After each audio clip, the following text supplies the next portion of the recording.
Hello and welcome to another Tea Cosy Folk vlog with me, Suzy Cowper, and I'm in the summer house and that's great. I'm not going to mention the weather because it's just disappointing. Anyway, it's July, so I've got lots to show you today. I've got chocolate orange cozies and tea cozies, and I've got stuff about simply knitting to talk about and share with you, and also there's a yarn show coming up which is local to me. It's like, woo, good. So I'm going to go along to the yarn show. I'll have to take a few little videos and show you what it was all about, but I'm going to talk about that later.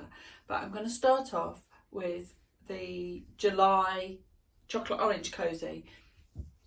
You know, from the chocolate orange calendar for 2025, and for July it's the Russian doll. Oh, I love Russian dolls. They're so pretty, aren't they? You know, and they all have that the little apron, don't they? And their little headscarf on their heads.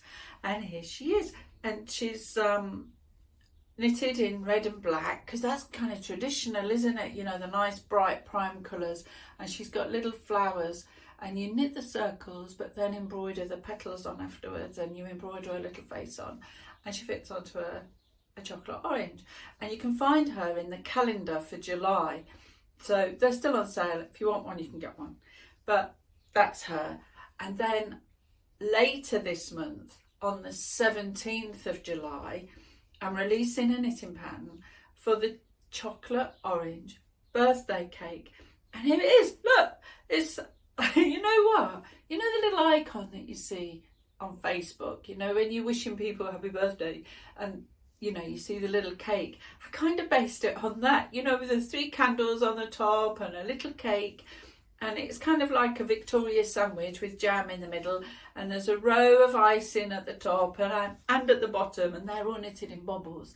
And if you think bobbles are tricky, there's a help video. So the help video is included in the pattern. And I'll put it in the comments below. They're easy, really easy. They're just a bit time consuming. But they look really worth it, don't they? Because it looks like someone's gone round with a piping bag. So they're really worth it. And there's lovely little candles. And that cosy knitting pattern will be on the website on the 17th of July. So if you've got a birthday coming up, you'll need to get this. Now the first tea cosy I've got to show you is the Mime Artist Tea Cosy. And he will be on the website to buy as a tea cosy or a knitting pattern on the 10th of July. So here he is. Woo! And he's silent. You've got to be quiet. And there's a wall in front of him and he doesn't know how to go forward. But he's the Mime Tea Cosy, and he's lovely, isn't he? He's very French looking with his beret and his stripy top and his neckerchief. He's easy to knit, and he uses Stylecraft Special DK yarn as always, and it's just fun, isn't he? He's knitted in black and white with the accent of red, and I really like that. I think it looks really fresh and bright, and I really like that. And he's got a painted face, and you know, the high eyebrows. I just think he's really good fun, you know. And it's cheerful, isn't it? And it's nice to have something cheerful on the teapot. So if you would like to knit a Mime Artist Tea Cosy, it will be on the website on the 10th of July. Now I want to tell you about the show that I'll be going to. It's on the 26th and 27th of July, and it's called the Eden Wool Gathering, and it's down at the Roundhouse in Whithorn, which isn't far from me, so that's where I'm going. And the tickets are £10 for each day, but if you want to go on 2 days and you book it beforehand, they're £18 for both days. So, and when you're there, there's lots of, you know, it's not really about acrylic, it's about real wool. So there's sheep there, and they're carding the wool, spinning wool, weaving, you know, knitting, dyeing. They're dyeing with natural plants and stuff. So I'm really interested to go and see that. And actually they're doing demos, but also they're doing little workshops. So I think I'm going to have a go at dyeing some natural fibres with natural products, you know. I suppose it's leaves and flowers and things like that. And you know, when you think of tweeds, you know, and how they're made, they traditionally would have used natural things they found on the land to dye the yarn. So, you know, it's really interesting, and I love to watch the process of things happening. So I'm really excited to be going along to that. So what I'll do is I will take a few little videos of, you know, different things and what they're doing and what's happening, and I'll show you next month. But it's the first show they've ever done, so it's really exciting. So I'm really looking forward to going along to that. So I'll put all the details down below, but it's called the Eden Wool Gathering, and it's in Whithorn, and it's at a place called the Roundhouse, because it's, you know, an old roundhouse. It's part of a museum. So, you know, even that is lovely to go and see. And they say that also they've got little activities on for children as well. So if you're in the area, or can be in the area, you know, try and get over to it. It does sound really good. It sounds really interesting, you know, if you get excited about wool and yarn. And we all do, don't we? We all love that kind of thing. So I'll put the details below, so go check it out. Now I need to talk Simply Knitting with you, because I've got 2 patterns that are going to be available as digital downloads, and they were first seen in the Simply Knitting magazine at different times. So one is, you remember the headband with the Christmas lights? That went on the website on the 3rd of July. So it's already there, it's already live. So if you want to knit one of those, you can go along and download the pattern today.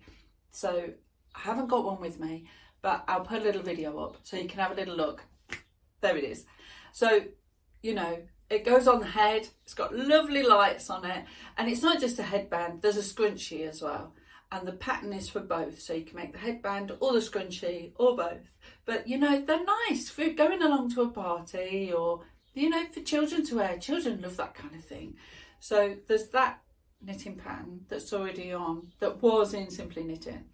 But the other one, do you remember Jack Frost's Tea Cosy knitting pattern? And he's pushing along a great big snowball, and he's all sparkly and glittery with glittery wool, and he's got icicles hanging from his... Oh, I'll just show you a video. Here it is.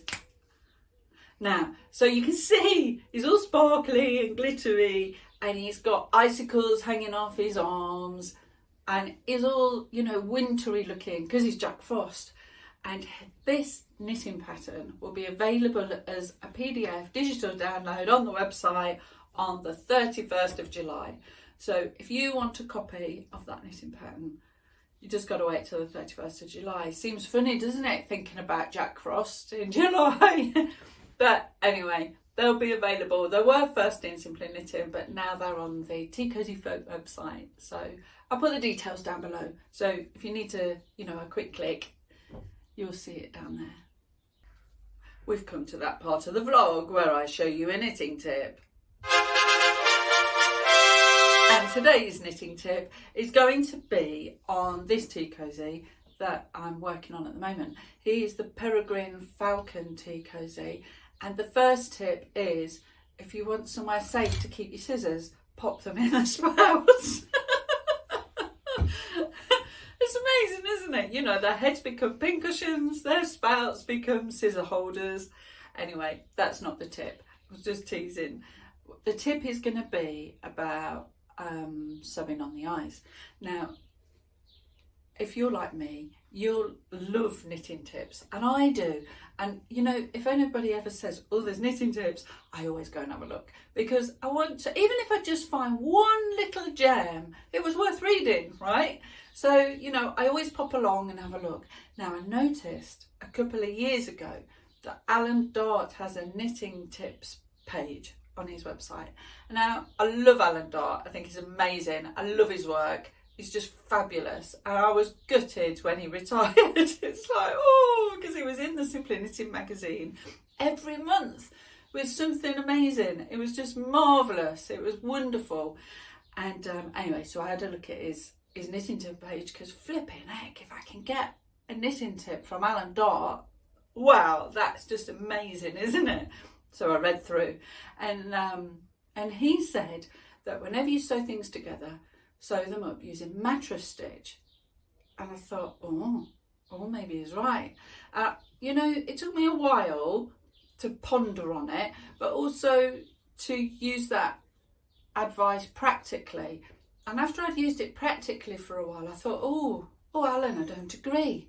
You know, for a lot of things, like sewing up the main part of the tea cosy, you know, at the bottom and at the top, yes, mattress stitch. I would always use mattress stitch for that. And this part where I'm going to sew the head onto the main cosy, I'm going to use mattress stitch because that's the best stitch to do it with. But for his eyes, no, it's not going to be mattress stitch because it won't be right. And I want to show you why. This is what the tip's about. It's to show you the difference between mattress stitch and, well, I suppose traditionally back stitch, that, you know, that's what people use, I suppose, is back stitch, isn't it, when you're sewing things on. So I'm going to show you, because unless you've got it next to each other, it's very hard to see the pros and cons. So specs on, otherwise I can't see a thing, and we're going to begin. Right, so I've got my needle threaded and I'm going to work around this one. This is going to be the mattress stitch eye, right?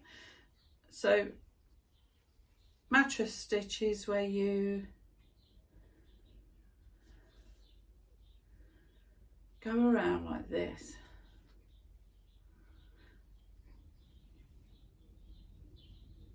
You know, and usually when you use mattress stitch, like around on where the head joins to the body, it's to give a seamless join. Oh, I've got a bit of stuff in there, look at that. Oh, don't you just hate it when that happens? So yeah, so it's to give a seamless join, so it kind of blends. I suppose it's akin to, you know, when you're using pastels to draw, you would smudge it in with your finger to make it fade and blend in. And mattress stitch is a bit like that. So you get a bit from each side, look, and it just blends in.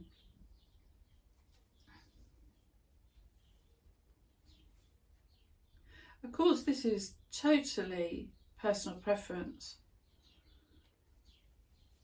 But, you know, if I show you the difference between the two, you can choose which you think is right afterwards. But, you know, it's personal preference, isn't it? So, now I'm not going to finish off this eye. Right, so can you see it's kind of blended here. You can't see, you look, this isn't sewn down at all, and you can see there's the cast on edge of the beak, where you can't see the cast on edge at all of this eye. Right, eye number 2. So I'm going to thread up.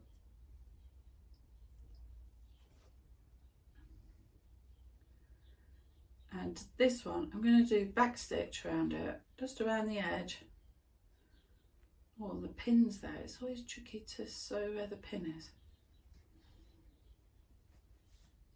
You know, and this method leaves the cast on edge intact.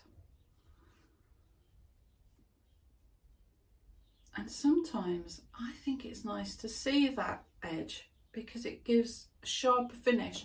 A bit like, we'll go back to the artwork analogy.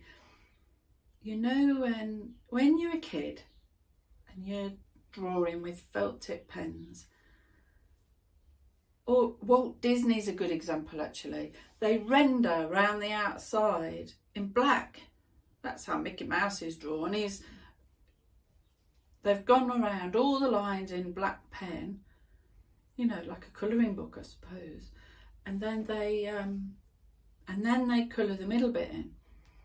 And doing this back stitch around the eye and leaving the cast on edge so you can see it, it feels a bit like that, like you've left your hard edge. And sometimes I think that's quite nice. I mean, usually as well on an animal, you know, if I was putting spots on his back, I would want it to blend in. But, oh look, I'll just leave it there. But for eyes, I think it makes the eye go quite bulbous. Flatten it out a bit. I don't think there's enough stuffing in the head. Look, I can squish it.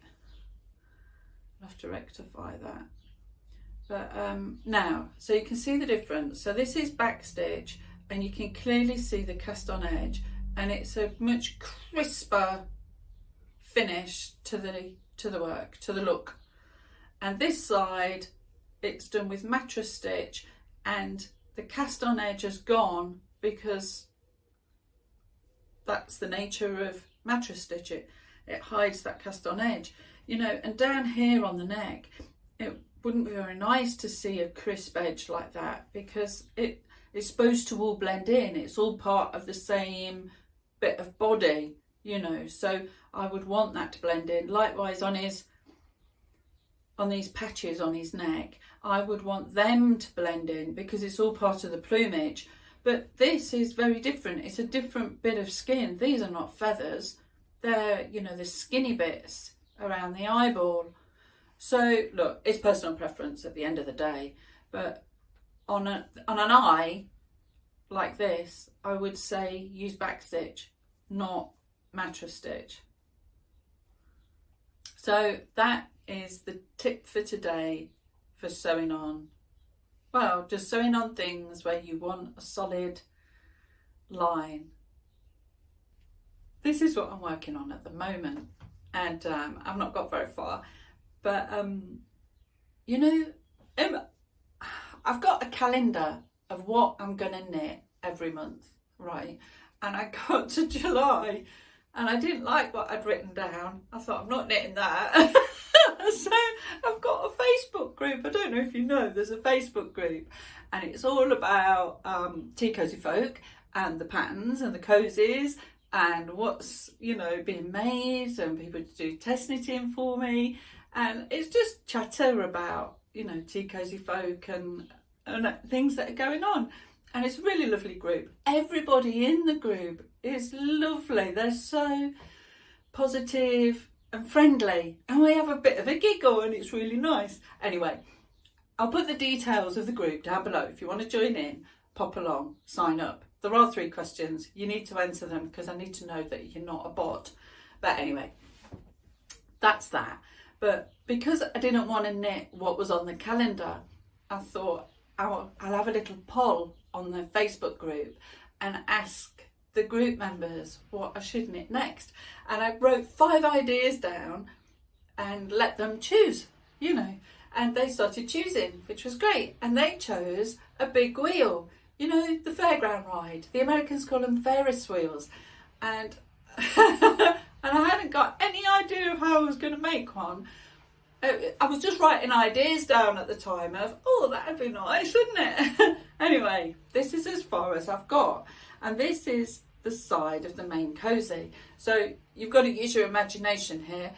So, oh, look, that's going to be on the side of the teapot, and it's going to come up and be an arch shape. And then I'm thinking the wheel comes up here. Well, maybe not. Maybe that's a bit tall. But then there's a wheel on with the little cars hanging off. So I don't know if the spout and handle are going here or if they're going here, but I'll work that out as I'm doing it. But this is the big wheel of Tea Cozy, and that's as far as I've got at the moment. But I did only start last night, so you can't expect me to have done much. But that's what I'm working on at the moment. So if you're interested in big wheels, or just want to see how it turns out just because it sounds bonkers, please, you know, view all of my vlogs as they proceed to find out how I'm doing. But yeah, so hopefully it'll be done soon. But that's what I'm working on at the moment. I've saved the cutest till last, and here he is. He's the Capybara Tea Cosy, and he's knitted mainly in garter stitch. because it gives that fluffy, furry look. And you know, capybara are the biggest rodent, and here he is, and he's really cute. I really do think he's adorable, actually. I love his little hands and his little feet. I think they're really sweet, and he's just cute, isn't he? And isn't it funny, you know, how we're always being told we've got to be slim, but you know, capybaras don't look slim, do they? And they look adorable. How is that? That's not fair, is it? That's what it is. But here he is. He's the capybara. And he'll be on the website on the 24th of July.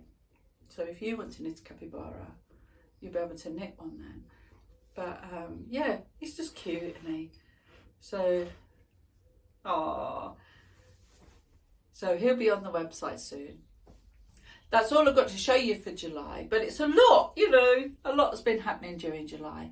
And August is looking to be just as jam-packed, because I've got the big wheel coming up and the Peregrine Falcon will be finished and ready and on the website.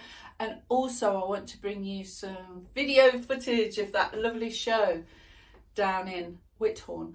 What was it called? The Eden Wool Gathering. So the details are going to be down below. Pop along if you can. I'm going to go. I want to go, and I really want to have a go at the dye-in. That's what I'll show you. If I do some dye-in, I'll bring it and show you. That'll be amazing. I don't know what I'll do with the wool after I've done. I don't know. I suppose I've not thought that far. I've not got a plan for that bit. But anyway, it'll be nice just to have a go. That's part of it, isn't it? It's just having fun and enjoying the process, and that's really good. So I'm going to bring you all that next month in August. So until then, stay safe and well and happy knitting.